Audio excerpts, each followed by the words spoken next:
Okay. So మనం Bhagavad Gita చర్చించుకుంటున్నాం.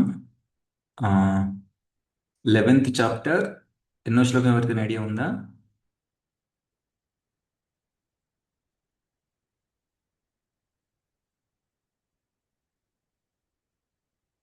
33rd.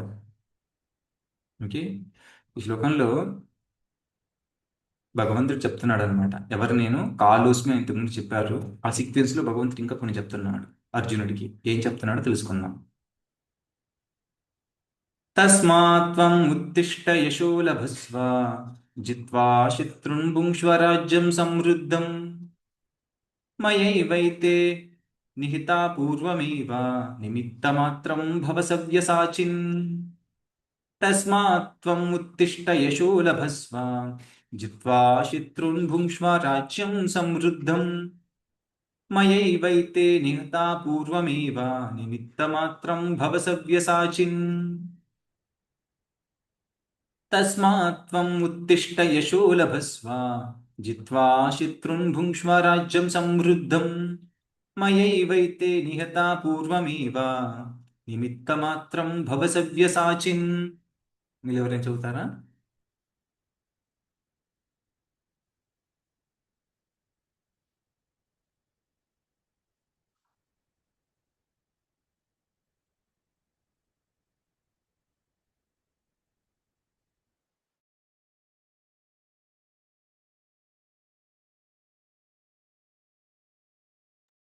ఎవరైనా ఒకటి చదవండి.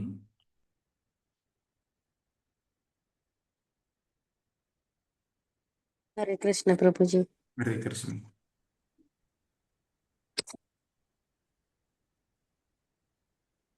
తత్వాత్ముత్తిష్ట యశో లభ్యస్వ జిత్వా శత్రున్ భుక్ష్య రాజ్యం సమృద్ధం మయేవైతే నిహతః పూర్వమేవ నిమిత్తమాత్రం భవ సవ్యసాచిన్. అనువాదం చదవండి ఎవరైనా. అందు అందుచే లెమ్ము, యుద్ధ సన్నుద్ధుడవై కీర్తినొందుము, శత్రువులను జయించి సర్వ సమృద్ధమైన రాజ్యము ననుభవించుము. ఓ సవ్యసాచి, నా పూర్వపు ఏర్పాటుచే వారందరూ ఇదివరకే మరణించి ఉన్నందున ఈ యుద్ధమున నీవు కేవలము నిమిత్త మాత్రుడు కమ్ము. మ్మ్. నిమిత్తమాత్రం భవ సవ్యసాచిన్. ఇక్కడ భగవంతుడు చెప్తున్న మాటలండి. నిమిత్తమాత్రం భవ సవ్యసాచిన్. సవ్యసాచిన్ అనే పదం ఇక్కడ చాలా చాలా ఇంపార్టెంట్. ఎందుకంటే అర్జునుడు బాణాలు వదులుతాడు. బాణాలు వదిలి ఎక్స్పర్ట్ ఎక్స్పర్ట్ వారియర్ అన్నమాట. ఎంత క్యాపబుల్ పర్సన్ అంటే యుద్ధరంగంలో విజయాన్ని అలవోకగా సాధించగలిగినటువంటి కెపాసిటీ కలిగినటువంటి అర్జునుడు ఇప్పుడు అర్జునుడికి ఏం చెప్తున్నాడు? జస్ట్ బికమ్ అన్ ఇన్స్ట్రుమెంట్, ఒక పరికరంలాగా మారు. నేను వేసుకున్నటువంటి ఒక ప్లాన్, నువ్వేదో చంపుతున్నటువంటి కాదు. నేను వాళ్ళందరిని ఆల్రెడీ సంహరించేశాను. నేను వేసుకున్నటువంటి ప్లాన్లో నువ్వు ఒక పరికరంలా మారు. నిమిత్త మాత్రం జస్ట్ ఒక పరికరం మాత్రమే మారు అని. ప్రపంచం మొత్తం కూడా భగవంతుడి యొక్క ప్లాన్ భగవంతుడి యొక్క ప్లాన్ అనుసారమే నడుస్తుంది. కానీ మూర్ఖులైనటువంటి చాలా మంది జనాలు, ఫూలిష్ పర్సన్స్, వాళ్ళు ఏమనుకుంటారంటే వాళ్ళకి తగినంత జ్ఞానం లేకపోవడం వల్ల ఈ ప్రకృతి అనేది ఎటువంటి ప్లాన్ లేకుండానే నడుస్తుంది, జరుగుతున్నవన్నీ కూడా ఇది యాక్సిడెంటల్గా అలా యాక్సిడెంట్గా జరిగిపోతున్నాయి అనుకుంటారు. చాలా మంది సైంటిస్టులు కూడా వాళ్ళు ఏమంటారంటే ఇది ఇందుకు జరుగుతుందేమో, అది అందుకు జరుగుతుందేమో, ఇది మేబీ పర్హాప్స్ అంటూ ఉంటారు. కానీ ప్రతి ఒక్క చిన్నదానికి కూడా దేర్ ఇస్ స్పెసిఫిక్ ప్లాన్. భగవంతుడి యొక్క ప్లాన్ ఉంది, అది ప్రకృతి ద్వారా జరుగుతుంది. ఏంటా ప్లాన్? ఈ కాస్మిక్ మేనిఫెస్టేషన్ అంటే ఈ భౌతిక ప్రపంచం మొత్తం కూడా ఒక అవకాశం. బద్ధజీవులైనటువంటి ప్రతి ఒక్కరికి కూడా ఒక అవకాశం. ఏంటి అవకాశం? తిరిగి మళ్ళీ భగవద్ధామకు చేరడానికి. ఎంతవరకైతే ఎంతవరకైతే ఈ ప్రకృతిని కంట్రోల్ చేసి నా గుప్పెట్లో ఉంచుకుందాము అని అనుకుంటామో అంతవరకు మనం ఈ భౌతిక ప్రపంచంలో బద్ధజీవులమే. కానీ ఎవరైతే భగవంతుడి యొక్క సుప్రీం పర్సనాలిటీ ఆఫ్ గాడ్, కృష్ణుడి యొక్క ప్లాన్ అర్థం చేసుకొని భక్తి చైతన్యంతో, భగవంతుడి యొక్క చేతనంతో భక్తి చేస్తుంటారో వారు ద మోస్ట్ ఇంటెలిజెంట్. యజంతి సుమేధశ అంటారు. ఉమ్. ఈ ఈ ప్రకృతిని సృష్టించడం, డిస్ట్రక్ట్ చేయడం, ఈ కాస్మిక్ మేనిఫెస్టేషన్ డిస్ట్రక్ట్ చేయడం, ప్రతి ఒక్కటి కూడా భగవంతుడి యొక్క గైడెన్స్ ఆధ్వర్యంలో జరుగుతుంది. అందుకోసమని ఈ కురుక్షేత్ర యుద్ధం కూడా భగవంతుడి యొక్క ఆజ్ఞ ద్వారా, భగవంతుడి యొక్క ప్లాన్ ప్రకారమే జరుగుతుంది. అర్జునుడు నేను యుద్ధం చెయ్యను అని తిరస్కరించినప్పటికి కూడా కృష్ణుడు అతనికి చెప్పాడు. ఏం చెప్పాడు? నువ్వు యుద్ధం చెయ్యి, ఎవరి కోరిక మేరకు? నా కోరిక మేరకు నువ్వు యుద్ధం చెయ్యి, అప్పుడు నువ్వు హ్యాపీగా ఉంటావు. నాకు యుద్ధం చేయబుద్ధి అవుతుందండి కాబట్టి యుద్ధం చేస్తాను, యుద్ధం చేయబుద్ధి కాబట్టి అతను యుద్ధం చేయను, ఇలా కాదు. భగవంతుడి ఇన్స్ట్రక్షన్స్ ప్రకారం ఫాలో అవ్వు. అందుకే అర్జునుడికి ఎలాంటి అయితే ఇన్స్ట్రక్షన్స్ వచ్చాయో భగవద్గీత రూపంలో ఇప్పుడు కూడా మనందరికి అవే ఇన్స్ట్రక్షన్స్ వచ్చాయి. ఎవరైతే పూర్తి భక్తి చైతన్యంలో ఉండి వారి జీవితాన్ని భగవంతుడి యొక్క సేవలోకి నిమగ్నం చేస్తూ భగవంతుడి యొక్క సూచనల ప్రకారం నడుచుకుంటారు, ఈజ్ అ పర్ఫెక్ట్ పర్సన్ అని మనకు ఆచార్యులు చెప్తారు. ఓకే, ఇప్పుడు మనం 34వ శ్లోకం.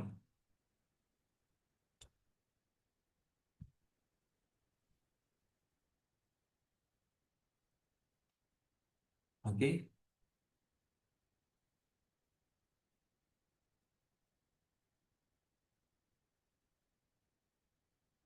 ద్రోణం చ భీష్మం చ జయద్రుతం చ కర్ణం తతాన్యం అపి యోధవీరాన్ మయా హతాంస్త్వం జహిమా వ్యతిష్టా యుధ్యస్వ చేతసి రణే సపత్నాన్.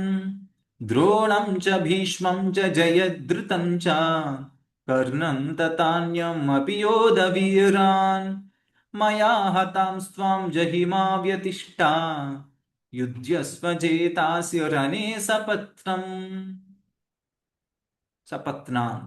ద్రోణం చ భీష్మం చ జయద్రుతం చ కర్ణం తతాన్యం అపి యోధవీరాన్ మయా హతాంస్త్వం జహిమా వ్యతిష్టా యుధ్యస్వ చేతసి రణే సపత్నాన్.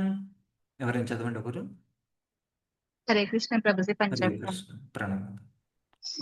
ద్రోణం చ భీష్మం చ జయదద్రం చ కర్ణం తదాన్యాన్యపి యోధవీరాన్ మయా హస్తస్త్వం జహిమా వ్యతిష్ట యుధ్యస్వ జేతసి రణే సపత్నాన్. హరే కృష్ణ. అనువాదించండి ఎవరైనా.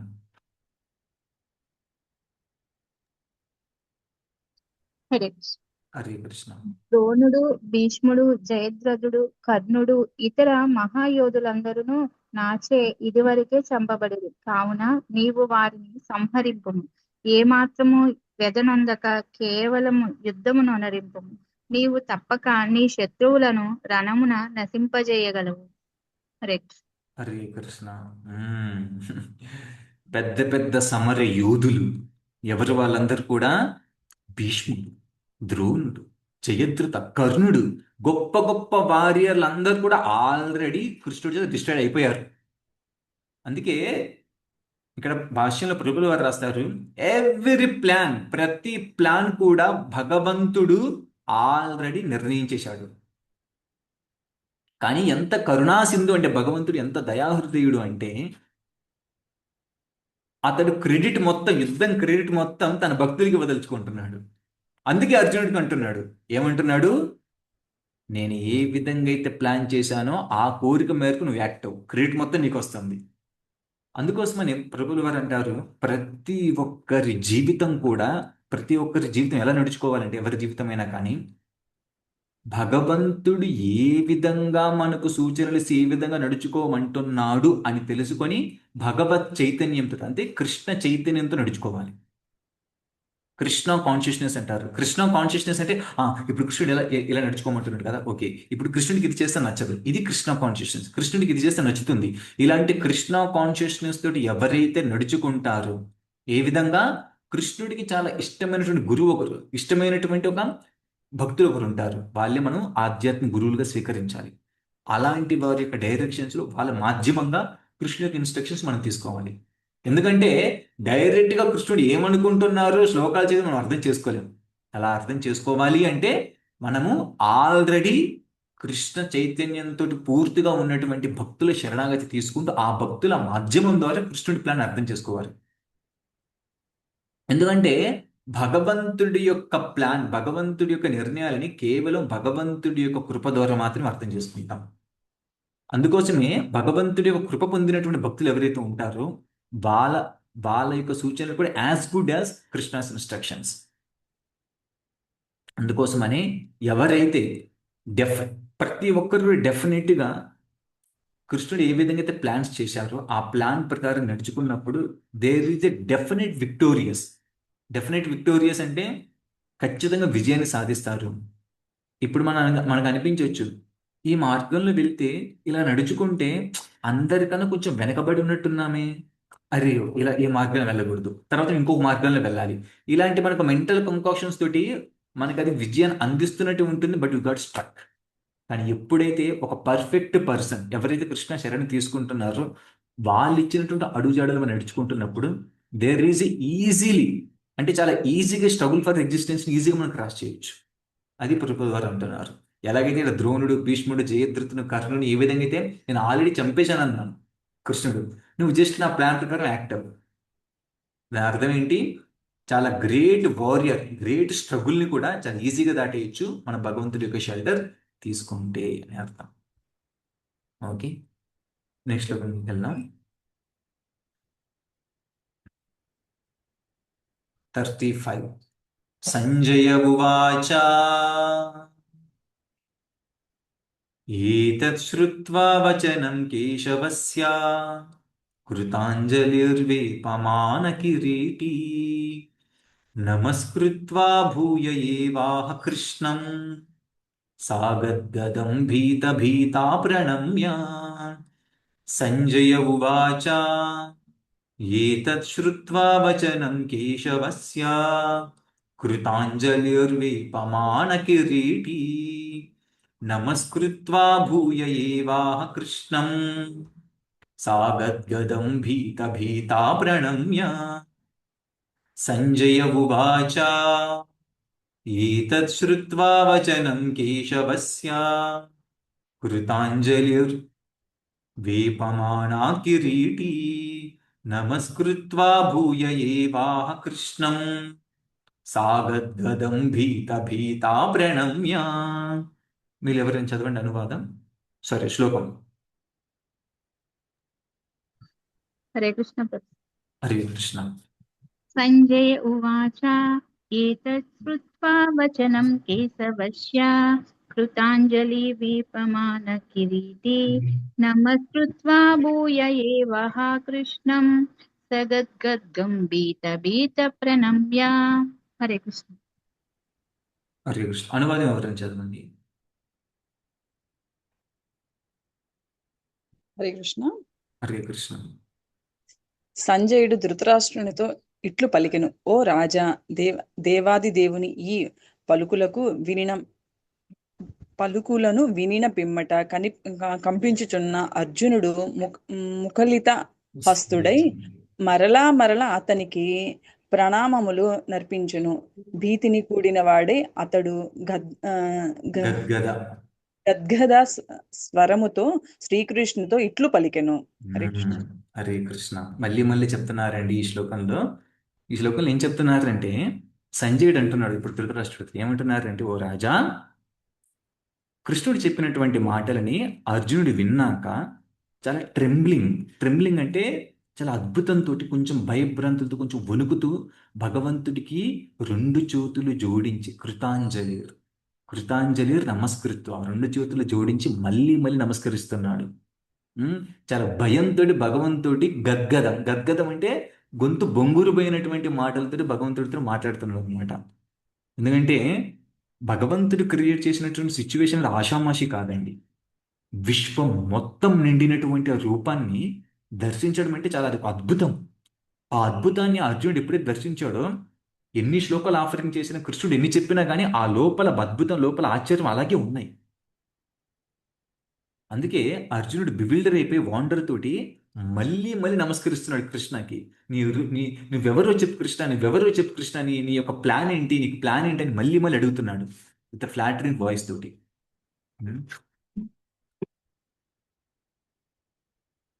అర్జునుడు ఇక్కడ ఆ భగవంతుడి ఇప్పటి వరకు ఉన్నటువంటి సాఖ్యరసాన్ని భగవంతుడితోటి ఆ సాఖ్యరసం లేడండి. ఇప్పుడు ఎలా ఉన్నాడంటే ఒక భక్తుల్లాగా ఒక అద్భుతాన్ని చూస్తున్న భక్తులాగా ఉన్నాడు అనమాట అర్జునుడు. ఎందుకంటే విశ్వరూప దర్శనం అలా అలా నేర్పించింది అర్జునుడికి. ఓకే, సో నెక్స్ట్ శ్లోకం కూడా వెళ్దాం. 36.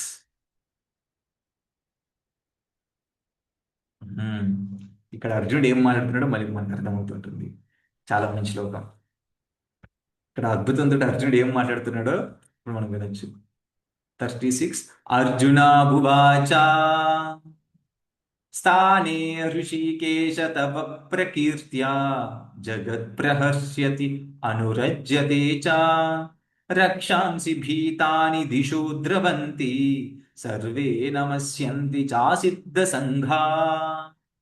అర్జున ఉవాచ స్థానే హృషీకేశ తవ ప్రకీర్త్యా జగత్ప్రహర్ష్యత్యనురజ్యతే చ రక్షాంసి భీతాని దిశో ద్రవంతి సర్వే నమస్యంతి చాసిద్ధ సంఘా. అర్జున ఉవాచ స్థానే హృషీకేశ తవ ప్రకీర్త్యా జగత్ప్రహర్ష్యత్యనురజ్యతే చ రక్షాంసి భీతాని దిశో ద్రవంతి సర్వే నమస్యంతి చాసిద్ధ సంఘా. మీరు ఎవరైనా చదవండి.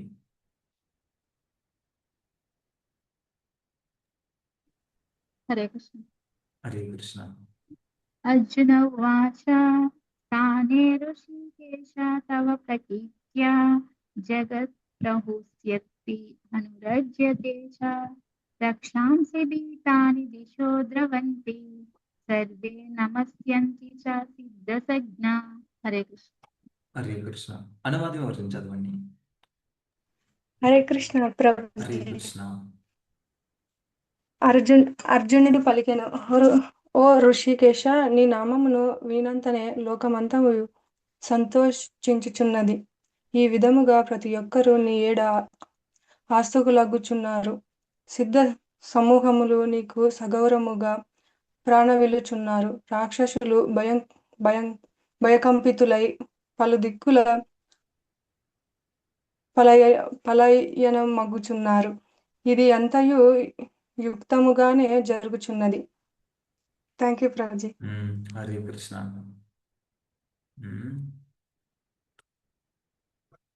నరసింహస్వామి అదే చేతులతోటి హిరణ్యకశిపుని చీల్చి చెండాడాడు. అదే చేతులతోటి ప్రహ్లాదుని ఆశీర్వదించాడు. కుసుమాదపి కోమలం. తన చేయి పెడితే ఎలా ఉందంటే కుసుమాదపి కోమలం, పువ్వు కంటే కూడా కోమలంగా ఉందంట ఆ చెయ్యి. మరి హిరణ్యకశిపుడి మీద చేయి పెట్టినప్పుడు వజ్రాదపి కఠోరం, అంత కఠినంగా ఉందంట. ఈ శ్లోకం కూడా అలాగే చెప్తున్నారు. ఈ శ్లోకంలో ఏం చెప్తున్నారంటే భగవంతుడు అంత విశ్వరూపాన్ని చూపించి చేసినప్పటికీ కూడా భక్తులు వాటికి అటాచ్ అవుతున్నారు. భగవంతుడి యొక్క లీలలకి చాలా ఆనందపడుతున్నారు. రాక్షసులు ఎవరైతే ఉంటున్నారో వాళ్ళు భయభ్రాంతికి గురి పారిపోతున్నారంట. అర్జునుడు కృష్ణుడు ఏ విధంగా అయితే భవిష్యవాణి వినిపించాడు విశ్వరూప దర్శనంతో, అందరిని నేను ఆల్రెడీ మట్టుపరిచాను, అందరిని ఆల్రెడీ సంహరించేశాను, నువ్వు జస్ట్ యుద్ధం మాత్రమే చెయ్యి అని కురుక్షేత్రులు ఎప్పుడైతే అర్జునుడు చెప్పాడో అర్జునుడు ఒక్కసారి ఎన్లైట్ అయిపోయారు. అంటే కళ్ళు తెరుచుకున్నాయి. వెంటనే ఒక గొప్ప భక్తుల్లాగా, ఒక మంచి ఫ్రెండ్ లాగా భగవంతుడికి ఒక మాట అంటున్నారు, కృష్ణ నువ్వు చెప్పింది ప్రతిదీ కూడా పర్ఫెక్ట్ ఫిట్, ఎందుకంటే నువ్వు దేవాది దేవుడివి. అర్జునుడు కన్ఫర్మ్ చేశారు. ఏమని కన్ఫర్మ్ చేశారు మనందరికీ?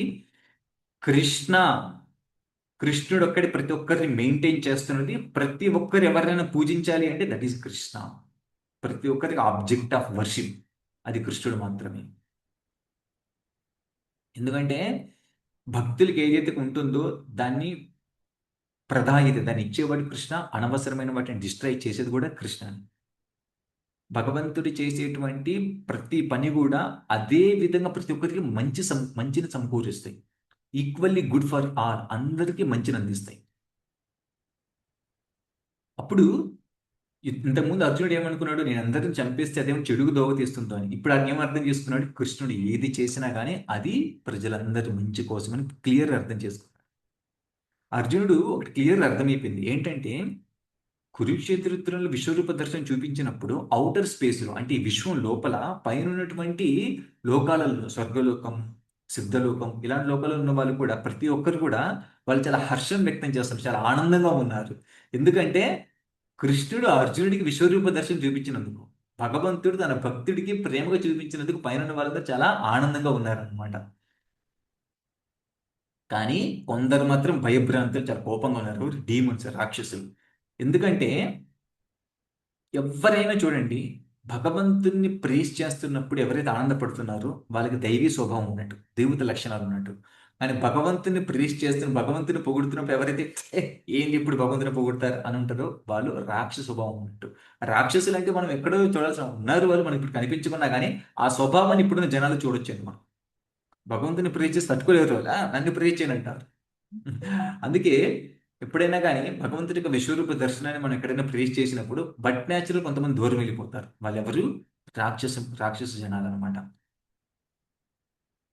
అందుకే కృష్ణుడు ఏ విధంగా భక్తులతో డీల్ చేస్తాడు, కృష్ణుడు ఏ విధంగా ఇలాంటి నాస్తికవాదులతో డీల్ చేస్తాడో ఆ రెండిటిని అర్జునుడు ప్రేస్ చేశాడు.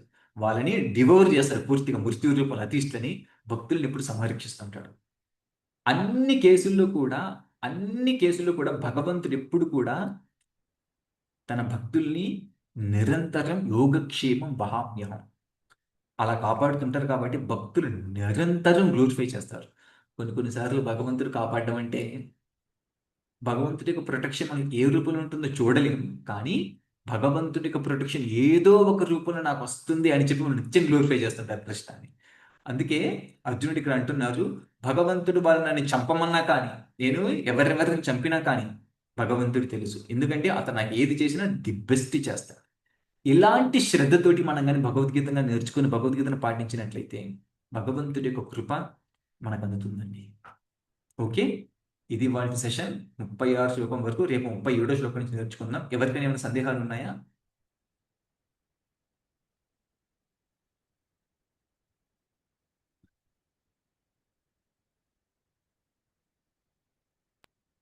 హరే కృష్ణ ప్రభుజీ. హరే కృష్ణ. నాది ఒక డౌట్ ఉంది, మొన్నటి క్లాస్ నుంచి అడుగుదాం అనుకుంటున్నారు. చెప్పారు కదా విశ్వరూపం చూపించినప్పుడు కృష్ణుడులోనే ఈ పాండవ మొత్తం కౌరవులు అందరూ కూడా చనిగిపోయి తన నొళ్ళలో వాళ్ళ తలకాయలు నలిగిపోతున్నాడని అర్జునుడు చూసి భయపడి నేను చూడలేకపోతున్నాను అన్నాడు కదా.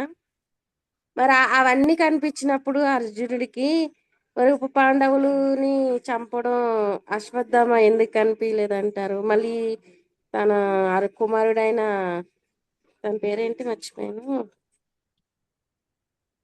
అర్జునుడి అభిమన్యుడు పుత్రుడు అభిమన్యుడు. అభిమన్యుడు చాలా మరణిస్తాడని తను ఎందుకు చూడలేకపోయాడు? తను ముందే చూసుంటే వాళ్ళని కాపాడుకోవడానికి కూడా తనకి అవకాశం ఉంటుంది కదా ప్రభుజీ.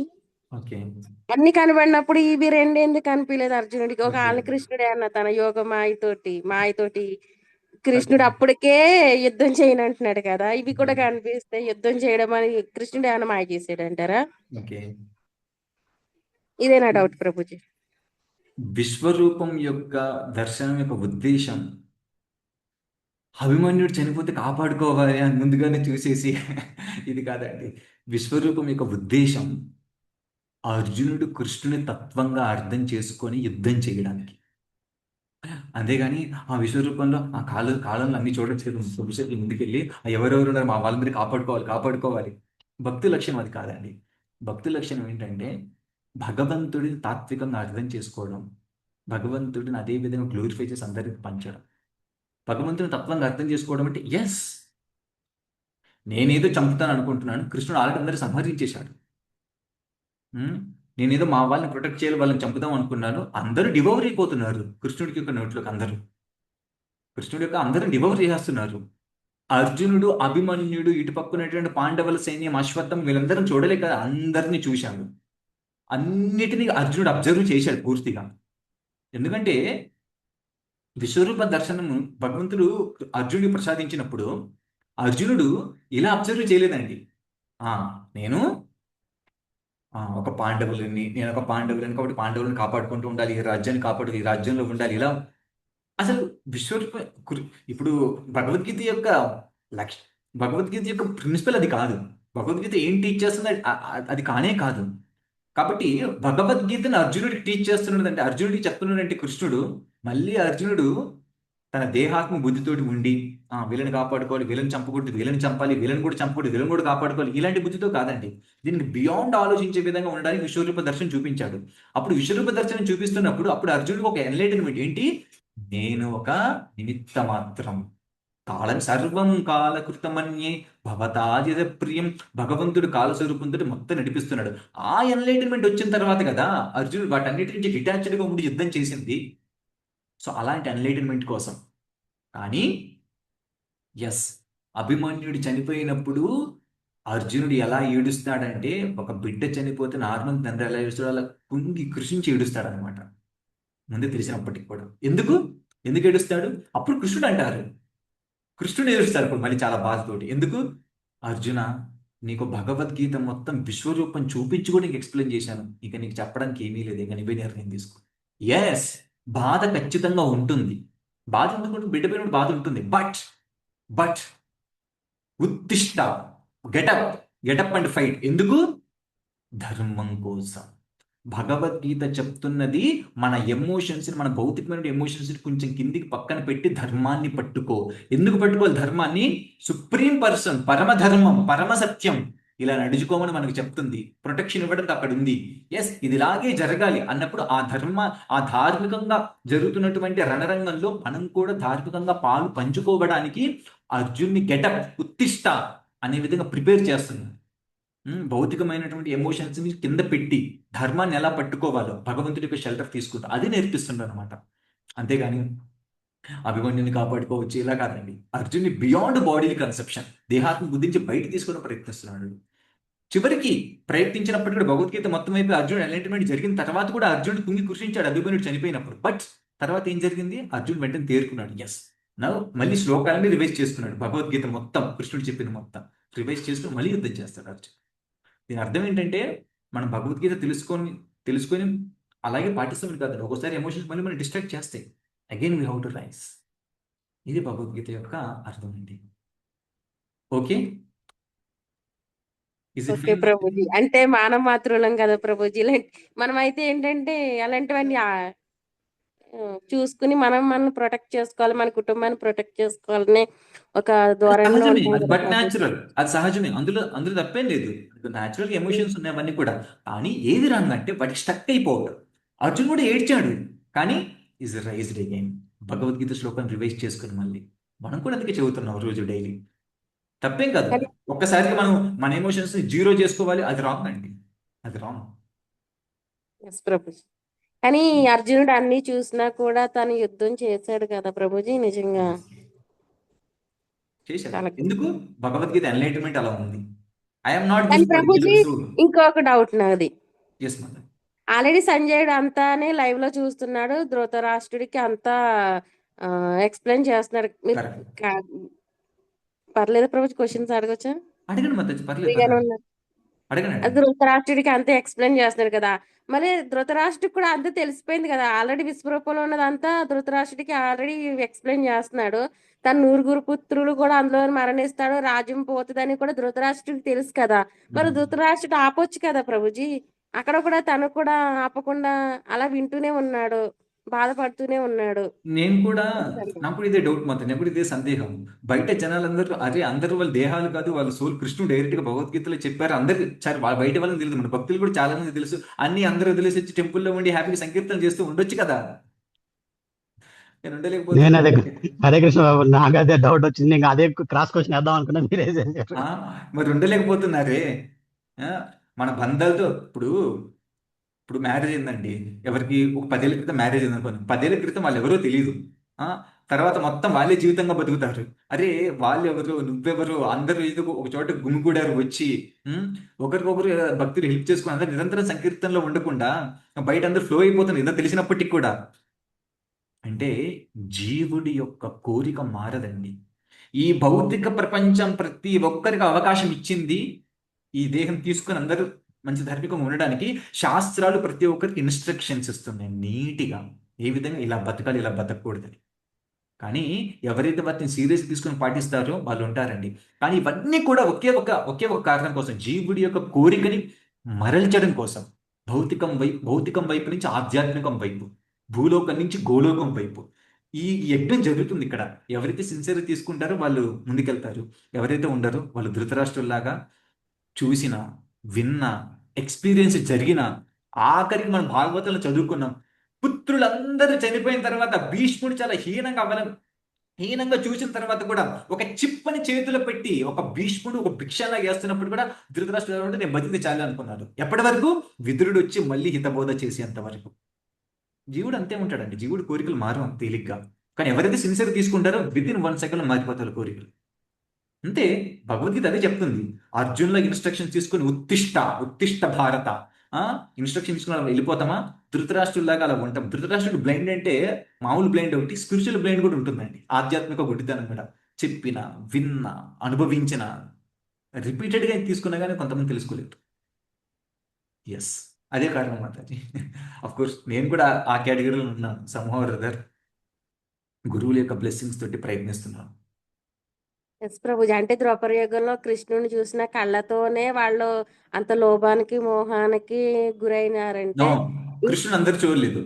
ఎదురుగా కృష్ణుడు ఉన్నప్పటికీ కూడా కృష్ణుడిని దేవుడిలాగా ఎవరు చూడలేదు. ఎవరైతే అతిష్టు భావాలతో ఉంటారు వాళ్ళు కృష్ణుడు ఎస్ ఎదురుగా ప్రభుజీ. ఉన్నారని కానీ చూడలేదు. డైరెక్ట్ చూసారు కదా ఆయన్ని భగవంతుడిగా చూడకపోయినా ఎస్ కానీ ఎస్ కనీసం ఎప్పుడు వాళ్ళు చూశారంటే ఆ ఇప్పుడు భగవానుని దర్శించుకున్నారు. ఎప్పుడు చూశారంటే భగవంతుడిగా అర్జునుడి యొక్క బాణం తగిలిన తర్వాత వాళ్ళ లోపల అనర్థాలు చిదిరిపోయిన తర్వాత అప్పుడు కృష్ణ రూప దర్శనం జరిగిన తర్వాత అంతే నారాయణ స్థుతి జరిగి వాళ్ళు కూడా ఆధ్యాత్మ లోపలికి వెళ్ళిపోయారు. అది వాళ్ళకు కృప, భగవంతుడు ఇచ్చిన కృపది, అవ్యాజ కృప, కాజ్లెస్ మెర్సీ అంటారు. ఎస్ ప్రభుజీ. ఇంక ఇలా కలియుగంలో మనకి ఇంకెంత కలి ప్రభావం ఉంటుంది. అప్పుడులోనే అంత కలి ప్రభావం ఉంది కదా ప్రభుజీ. అందుకే చాలా అప్పుడు ఈజీ కలి మెథడ్ ఇచ్చారు లేకపోయినా కదా. కానీ అందుకే చాలా ఈజీ కలి మెథడ్ ఇచ్చారు కదా. ఎవరైతే హరే కృష్ణ కృష్ణ కృష్ణ హరే హరే, హరే రామ రామ రామ హరే హరే అని పూర్తి మంత్రం కూడా అవసరం లేదు. ఒక్క నామం కృష్ణ రామ.